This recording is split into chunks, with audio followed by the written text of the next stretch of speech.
زبور چوتھی کتاب اور اس کا 100واں باب۔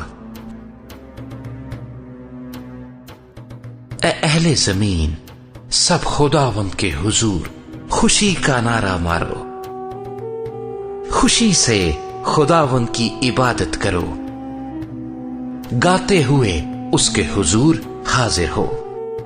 جان رکھو کہ خداوند ہی خدا ہے، اسی نے ہم کو بنایا اور ہم اسی کے ہیں، ہم اس کے لوگ اور اس کی چراگاہ کی بھیڑے ہیں۔ شکر گزاری کرتے ہوئے اس کے پھاٹکوں میں اور حمد کرتے ہوئے اس کی بارگاہوں میں داخل ہو۔